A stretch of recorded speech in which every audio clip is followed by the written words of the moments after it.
Good morning students. So in this particular video we are going to start the next topic, that is various pathways of breakdown of glucose. ठीक है, तो glucose किन किन method से, किन different pathway से जो glucose है वो ब्रेक डाउन होता है. ठीक है, तो this is the flow chart. इस फ्लो चार्ट को समझते हैं. This topic is very very important from exam point of view. तो लेट अस अंडरस्टैंड, समझते हैं इसको क्या है. बेटा ये फ्लो चार्ट बना हुआ है, इसमें हमने यहाँ देखो क्या लिखा हुआ है, ग्लूकोज. ठीक है, तो ग्लूकोज का फॉर्मूला आपको पता है C6H12O6 having 6 carbon, 12 hydrogen molecules and 6 oxygen molecules. तो ये मिलके क्या बनाता है हमारे पास ग्लूकोज. ठीक है, या लिख भी रखा है मैंने 6 कार्बन मॉलिक्यूल. ठीक है, जो ग्लूकोज है. अब बेटा ये जो ग्लूकोज है ये क्या करता है, सेल के साइटोप्लाज्म में एंटर होता है. जो हमारा सेल होता है, ह्यूमन सेल जो है, सेल जो है एनिमल सेल, उसमें सेल के साइटोप्लाज्म में ये ग्लूकोज क्या होता है, एंटर होता है. जैसे ही एंटर होता है यहाँ पे उसकी क्या हो जाती है, ग्लाइकोलाइसिस. ग्लाइकोलाइसिस का मतलब है जो ग्लूकोज है उसकी ब्रेक डाउन हो जाती है. ग्लाइकोलाइसिस में ग्लाइको का मतलब है ग्लूकोज एंड लाइसिस का मतलब है ब्रेक डाउन. ठीक है, तो ग्लूकोज की ब्रेक डाउन हो जाती है in the presence of oxygen. तो साइटोप्लाज्म में जो ग्लूकोज है ये ब्रेक डाउन हो जाएगी. ब्रेक डाउन होने के क्या बाद क्या बनेगा, pyruvate. This is pyruvate. Pyruvate क्या होता है, 3 कार्बन मॉलिक्यूल. तो जो ग्लूकोज था 6 कार्बन मॉलिक्यूल वो किस में चेंज हो गया, 3 कार्बन मॉलिक्यूल में चेंज हो गया. तो इसके कितने मॉलिक्यूल्स ले लेंगे हम, 2 मॉलिक्यूल्स ऑफ पाइरुवेट. तो कितना बन गया, 6 कार्बन बैलेंस हो गया. तो कार्बन यहाँ भी 6 है, यहाँ भी 6 है. हाँ, यहाँ पे पाइरुवेट के हम क्या ले लेंगे, 2 मॉलिक्यूल्स ले लेंगे just as to balance the number of carbon. ठीक है, तो पाइरुवेट बनेगा बेटा, प्लस एनर्जी भी क्या होगी, रिलीज. क्योंकि ग्लाइकोलाइसिस हो रही है तो पाइरुवेट बनेगा और क्या बनेगी, एनर्जी. ठीक है, अब ये जो पाइरुवेट है, अब फर्दर ये जो पाइरुवेट है इसकी क्या होगी, यहाँ पे आओ, इस पोर्शन में आओ, यहाँ पे समझो कि ये जो पाइरुवेट है ये फर्दर ब्रेक डाउन होगा. ये डिपेंड करेगा कि इस पाइरुवेट को ऑक्सीजन मिल रहा है कि नहीं. ठीक है, अगर तो पाइरुवेट को, ये तो बेटा ये तो होना ही होना है. ठीक है, चाहे ऑक्सीजन है चाहे नहीं है, ये प्रोसेस तो होएगा ही होएगा. ग्लाइकोलाइसिस होगी साइटोप्लाज्म के अंदर और पाइरुवेट बनेगा. पाइरुवेट मतलब 3 कार्बन मॉलिक्यूल्स. ठीक है, plus energy is also release. अब क्या बेटा, अब ये पाइरुवेट जो बना है आपका, ये पाइरुवेट फर्दर आगे डिसाइड करेगा. ऑक्सीजन की प्रेजेंस डिसाइड करेगी कि अगर ऑक्सीजन का प्रेजेंस है तो पाइरुवेट क्या बनाएगा, ऑक्सीजन की प्रेजेंस नहीं है तो पाइरुवेट क्या बनेगा, और अगर एब्सेंस लैक है, lack of oxygen take place, तो उस टाइम पे पाइरुवेट क्या बने. तो पाइरुवेट फर्दर आगे ब्रेक डाउन करता है कि नहीं, और किस प्रोडक्ट्स में वो क्या करता है, ब्रेक डाउन करके कौन से प्रोडक्ट्स बनाता है, ये डिपेंड करता है हमारे ऑक्सीजन कंटेंट पे. ठीक है, जैसे समझो ये पाइरुवेट बना. अब पाइरुवेट जब बना तो क्या है, अगर ऑक्सीजन की प्रेजेंस, अगर हमारे बॉडी को या पाइरुवेट फर्दर अगर इसने ब्रेक डाउन करना है पाइरुवेट ने, तो अगर इसको ऑक्सीजन की प्रेजेंस मिल रही है तो ये जो पाइरुवेट है बेटा किस में कन्वर्ट हो जाएगा, कार्बन डाइऑक्साइड में, CO2 प्लस वाटर में प्लस एनर्जी. ठीक है, और एनर्जी कितनी होगी बेटा, 38 ATP. ठीक है, तो प्रेजेंस ऑफ ऑक्सीजन है, इसका मतलब ये कौन सा रेस्पिरेशन होगा, एरोबिक रेस्पिरेशन. तो इसका मतलब एरोबिक रेस्पिरेशन में क्या होगा बेटा, हम सीधा लिख देते हैं ना कि जो एरोबिक रेस्पिरेशन में ग्लूकोज किस में चेंज हो जाता है, कार्बन डाइऑक्साइड, वाटर और एनर्जी में. हम लिखते हैं ना कि ऑक्सीजन रेस्पिरेशन क्या है, बताया था मैंने पिछले वीडियो में आपको कि रेस्पिरेशन में क्या होता है, ग्लूकोज की ग्लाइकोलाइसिस होते हैं और कौन से प्रोडक्ट्स बनते हैं, carbon dioxide, water and energy. But इससे भी पहले क्या बनता है बेटा, पाइरुवेट बनता है. अब ये पाइरुवेट फर्दर डिसाइड करता है कि कौन से प्रोडक्ट्स बनेंगे, और वो फर्दर किस पे डिपेंड करता है, ऑक्सीजन कंटेंट पे. अगर ऑक्सीजन मिल रहा है पाइरुवेट को, सफिशिएंट मिल रहा है in the complete presence of oxygen, तो क्या होगा, ये जो पाइरुवेट है किस में कन्वर्ट हो जाएगा, carbon dioxide, water and energy. और ये प्रोसेस कहाँ पे होगा, माइटोकॉन्ड्रिया में. तो जो सेल का माइटोकॉन्ड्रिया है उसमें क्या है, एनर्जी 38 ATP एनर्जी क्या होगी, प्रोड्यूस होगी.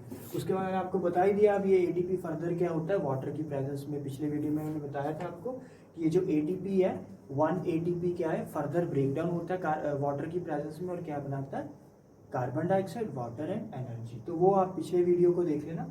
ठीक है, तो जो पाइरुवेट है आपका वो ऑक्सीजन की प्रेजेंस में इन द माइटोकॉन्ड्रिया, ठीक है, कार्बन डाइऑक्साइड, वाटर और एनर्जी क्या करेगा, produce. So this is the first pathway of breakdown of glucose in the presence of oxygen. So this is called aerobic respiration. ठीक है, second देखो step, pyruvate और further किसी पाथ से भी ब्रेक डाउन हो सकता है, ग्लूकोज का फर्दर जो है ब्रेक डाउन हो सकता है किसी और पाथ से।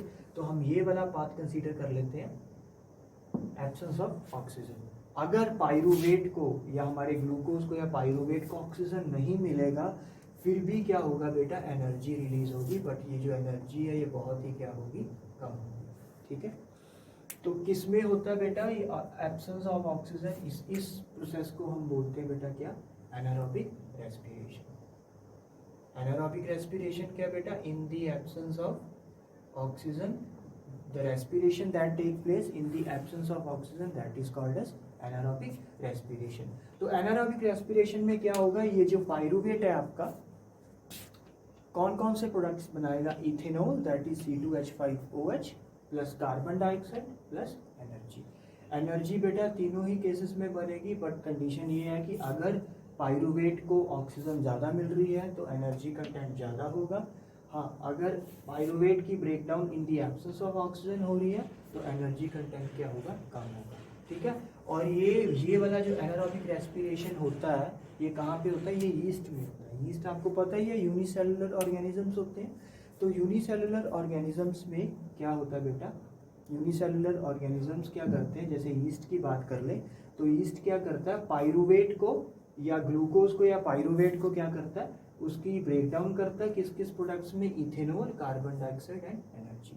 ये वाला जो स्टेप है ये हमारी बॉडी में होता है, ह्यूमंस में एरोबिक रेस्पिरेशन, एनिमल्स में, ठीक है, most of the living organisms में ये वाला प्रोसेस होता है जिसमें माइटोकॉन्ड्रिया की प्रेजेंस में, ठीक है, माइटोकॉन्ड्रिया के अंदर कार्बन डाइऑक्साइड, वाटर और एनर्जी बनती है। ठीक है, बट जो यूनिसेलुलर ऑर्गेनिजम्स होते हैं जैसे यीस्ट होते हैं, ठीक है, वो क्या करते हैं बेटा, एब्सेंस ऑफ ऑक्सीजन में भी वो ग्लूकोज की क्या कर देते हैं, ब्रेक डाउन कर देते हैं into ethanol, carbon dioxide and energy.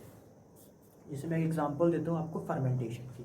ठीक है, जब भी हम जैसे आप ग्रेप की अगर फर्मेंटेशन करो, आपको पता होगा जब हम ग्रेप की फर्मेंटेशन करते हैं तो उससे पहले हम क्या करते हैं, एक जार में ग्रेप जूस लेते हैं। ठीक है, this is the grape juice. Grape juice का मतलब है इसमें क्या होगा, ग्लूकोज होगा। ठीक है, शुगर है ना तो ग्लूकोज होगा। तो ये एक जार लिया, इसमें ग्रेप जूस है, इसमें हम थोड़ा सा क्या डाल देते हैं, यीस्ट भी डाल देते हैं। Yeast is a unicellular organism. ठीक है, थोड़ा सा यीस्ट डालते हैं तो यीस्ट ये क्या करता है, और इसको कवर कर देते हैं। ठीक है, ताकि इसको ऑक्सीजन का कोई सा भी अमाउंट ना मिल सके। इस जार को कंप्लीटली क्या कर देते हैं, कवर कर देते हैं। तो इन दी एब्सेंस ऑफ ऑक्सीजन ये यीस्ट क्या करता है, इस ग्रेप जूस की, मतलब जिसमें ग्लूकोज है, इस ग्लूकोज की क्या कर देता है बेटा, ग्लाइकोलिसिस कर देता है, और मतलब ब्रेक डाउन हो जाता है। और ये किस किस प्रोडक्ट्स में बनता है, ethanol, carbon dioxide and energy. ठीक है, तो 3 वीक्स के बाद जब आप इस जार को ओपन करोगे तो ये ग्रेप जूस किस में कन्वर्ट हो चुका होगा, इथेनॉल में, that is alcohol plus carbon dioxide plus energy. ठीक है, तो इस प्रोसेस को बोलते हैं फर्मेंटेशन। तो यहाँ पे भी एनर्जी रिलीज हो रही है, बट जो एनर्जी रिलीज कर रहा है यीस्ट वो इन दी एब्सेंस ऑफ ऑक्सीजन कर रहा है। यहाँ पे भी ग्लूकोज की क्या हो रही है बेटा, ग्लाइकोलिसिस हो रही है, वो भी ब्रेक डाउन हो रहा है। ये जो पायरूवेट है ये ब्रेक डाउन हो रहा है into ethanol, carbon dioxide and energy, but the energy content is very low, that is 2 ATP।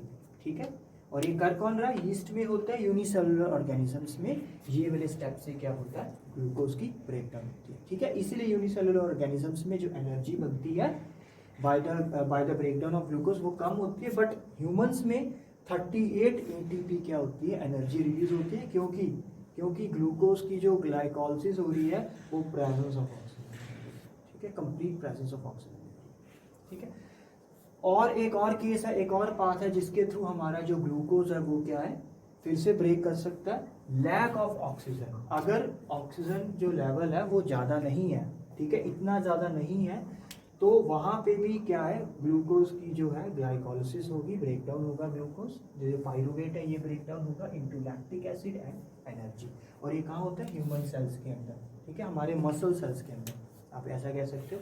ठीक है, कैसे, जब हम काफ़ी ज़्यादा हैवी एक्सरसाइज करते हैं बेटा तो क्या होता है, हमारे सेल्स को सफिशिएंट ऑक्सीजन नहीं मिल पाता। ठीक है, तो in the insufficient supply of oxygen या in the lack of oxygen, muscles के जो सेल्स होते हैं, ह्यूमन सेल्स जो होते हैं, वो पायरूवेट को किस में कन्वर्ट कर देते हैं, लैक्टिक एसिड में और एनर्जी में। ठीक है। तो ये लैक्टिक एसिड है, ये मसल्स में क्या हो जाता है, एक्यूमुलेट हो जाता है, जिससे स्ट्रेन आ जाता है, ठीक है। हमारे मसल्स में पेन होता है। मसल्स में पेन इसलिए होता है बेटा क्योंकि हम जब हैवी एक्सरसाइज करते हैं तो हमारे मसल सेल्स को कंप्लीट ऑक्सीजन नहीं मिल पाती, और इन दी लैक ऑफ ऑक्सीजन जो मसल सेल्स जो है वो पायरुवेट की क्या करते हैं, पायरुवेट को ब्रेक डाउन करते हैं into lactic acid and energy. ये जो लैक्टिक एसिड है बेटा ये हमारे मसल्स में क्या हो जाता है, एक्यूमुलेट हो जाता है, जिससे हमें पेन होता है, ठीक है। तो due to the accumulation of lactic acid in the muscles, ठीक है, तो हमें वो जो पेन है वो पेन इसलिए हो रहा है क्योंकि पायरुवेट की जो है वो जो ब्रेक डाउन हुआ है, जो पायरुवेट ब्रेक डाउन हुआ है in the lack of oxygen, ठीक है। अगर हमारे मसल्स को कंप्लीट ऑक्सीजन मिले, फुली प्रेजेंस मिले ऑक्सीजन का, तो ये प्रोडक्ट नहीं बनेगा, फिर वही प्रोडक्ट बनेगा, ठीक है। बट जब हम हैवी एक्सरसाइज करते हैं तो हमारे सेल्स को कंप्लीट ऑक्सीजन नहीं मिल पाता, तो इनकम्प्लीट ऑक्सीजन की सप्लाई में जो पायरुवेट है वो किस में कन्वर्ट हो जाता है, लैक्टिक एसिड में और एनर्जी में। अगेन एनर्जी कंटेंट इसमें भी क्या होगी, लो होगी, इसमें भी एनर्जी कंटेंट क्या होगी, लो होगी, बट इसमें एनर्जी कंटेंट क्या होगी, हाई होगी, ठीक है। तो ये दोनों एनारोबिक रेस्पिरेशन में आ जाते हैं और ये वाला एरोबिक रेस्पिरेशन में आ जाता है। वंस अगेन समरी कर देता हूँ। तो टॉपिक था various pathways of breakdown of glucose. Glucose किन किन पाथ से ब्रेकडाउन हो सकता है, ये डिपेंड करता है सप्लाई ऑफ ऑक्सीजन। अगर सबसे पहले देखो क्या होगा बेटा, जो ग्लूकोज है दैट इज 6 कार्बन मॉलिक्यूल, तो ये क्या होगा, साइटोप्लाज्म में जाके इसका ग्लाइकोलिसिस होगा।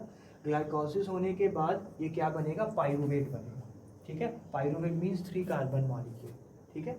तो इसके 2 मॉलिक्यूल्स बन जाएंगे तो 6 कार्बन बन गया, that is pyruvate. Pyruvate plus energy is released, ठीक है। अब ये फर्दर पायरुवेट जो है बेटा, ये फर्दर कौन से प्रोडक्ट्स बनाएगा, ये डिपेंड करता है सप्लाई ऑफ ऑक्सीजन पे। तो अगर पायरुवेट बनने के बाद कंप्लीट प्रेजेंस ऑफ ऑक्सीजन है तो बेटा हमारा सेल्स में क्या बनेगा, कार्बन डाइऑक्साइड, मतलब ये जो पायरुवेट है वो किस में कन्वर्ट हो जाएगा, carbon dioxide, water and energy में, ठीक है। एनर्जी कंटेंट कितना होगा, 38 ATP, और ये एनर्जी कहाँ पे, ये किस में होगा, माइटोकॉन्ड्रिया के। बट अगर पायरुवेट ब्रेक डाउन हो रहा है इन प्रोडक्ट्स में इन द एब्सेंस ऑफ ऑक्सीजन, तो कौन कौन से प्रोडक्ट्स, अगर पायरुवेट की ब्रेक डाउन हो रही है in the absence of oxygen, तो कौन से प्रोडक्ट्स बनेंगे, ethanol, carbon dioxide and energy. Again energy content is low because there is no supply of oxygen. किन में होगा, हमारे में नहीं होगा, हमारे में ये वाले प्रोसेस से हमें एनर्जी मिलती है, दैट इज एरोबिक रेस्पिरेशन, ठीक है। बट एब्सेंस ऑफ ऑक्सीजन में जो यीस्ट होते हैं, यूनिसेलुलर ऑर्गेनिजम्स होते हैं लाइक यीस्ट, ठीक है, तो ये क्या करते हैं, एब्सेंस ऑफ ऑक्सीजन में पायरुवेट को ethanol, carbon dioxide and energy में क्या करते थे, कन्वर्ट करते थे। इसी प्रोसेस के चलते हम क्या करते हैं, फर्मेंटेशन करते हैं और क्या बनाते हैं, वाइन बनाते हैं, ग्रेप जूस से हम वाइन बनाते हैं, अल्कोहल बनाते हैं, ठीक है।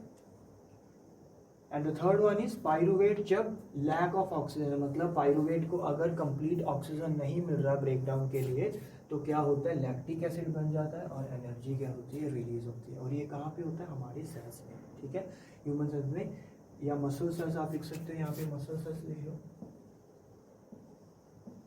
तो हमारे मसल्स को जब कंप्लीट ऑक्सीजन नहीं मिलेगी तो लैक ऑफ ऑक्सीजन की प्रेजेंस में ही, लैक ऑफ ऑक्सीजन की प्रेजेंस में ही जो मसल सेल्स हैं ये पायरुवेट को क्या कर देंगे, ब्रेक डाउन कर देंगे into lactic acid and energy. इसी लैक्टिक एसिड की वजह से हमारे मसल्स में क्या होता है, पेन होता है, ठीक है। So this is how by various pathways complete break down of glucose take